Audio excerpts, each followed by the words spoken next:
നമ്മുടെയൊക്കെ വീട്ടില് പെട്ടെന്നൊരു സാമ്പത്തിക പ്രതിസന്ധി വരുമ്പോൾ വീട്ടിലെ മുതിർന്നവർ എന്താണ് ചെയ്യാറുള്ളത്? അനാവശ്യ ചിലവുകളൊക്കെ തൽക്കാലം ഒന്ന് കുറച്ച് ദിവസം നമുക്ക് സൂക്ഷിച്ചു ജീവിക്കാം എന്ന് പറയല്ലേ. കൃത്യമായി ഇതേ കാര്യമാണ് കഴിഞ്ഞ ഞായറാഴ്ച നമ്മുടെ പ്രധാനമന്ത്രി നരേന്ദ്രമോദി ഇന്ത്യയിലെ മധ്യവർഗത്തോട് ആവശ്യപ്പെട്ടത്. കേൾക്കുമ്പോൾ വളരെ തമാശയായി തോന്നാം, പക്ഷെ സംഗതി സീരിയസ് ആണ്. നമ്മൾ വലിയൊരു സാമ്പത്തിക പ്രതിസന്ധിയിലേക്കാണ് പോയിക്കൊണ്ടിരിക്കുന്നത്. അതിന് കാരണം നമ്മിൽ നിന്ന് ഒരുപാട് അകലെയുള്ള പശ്ചിമേഷ്യയിലെ യുദ്ധമാണ്. അവിടെ ഇറാൻ കടൽ വഴി നടത്തുന്ന എണ്ണ കച്ചവടം തടഞ്ഞതോടെ ലോകം മൊത്തം പെട്രോളിന്റെയും ഡീസലിന്റെയും വില കൂടാൻ തുടങ്ങി. ഇന്ത്യക്ക് ആവശ്യമുള്ള എണ്ണയുടെ വലിയൊരു പങ്കും നമ്മൾ വിദേശത്ത് നിന്നാണ് വാങ്ങുന്നത്. ഇതിന് നമ്മൾ കൊടുക്കേണ്ടത് രൂപയല്ല, അമേരിക്കൻ ഡോളറാണ്. എണ്ണ വില കൂടിയതോടെ നമ്മുടെ കയ്യിലുള്ള ഡോളർ മുഴുവൻ വിദേശത്തേക്ക് ഒഴുകി പോവുകയാണ്.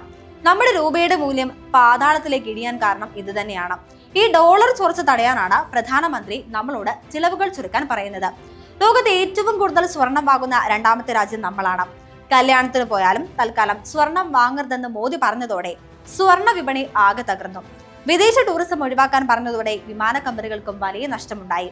ഓഫീസിൽ പോകാതെ വീട്ടിലിരുന്ന് ജോലി ചെയ്താൽ പെട്രോളും ലാഭിക്കാം എന്നാണ് സർക്കാരിന്റെ കണക്കുകൂട്ടലുകൾ.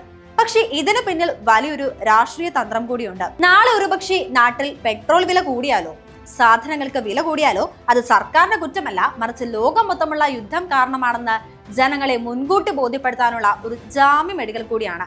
എന്തായാലും രാജ്യം കടുത്ത നിയന്ത്രണങ്ങളിലേക്ക് പോകുമോ എന്ന് വരും ദിവസങ്ങളിൽ നമുക്കറിയാം.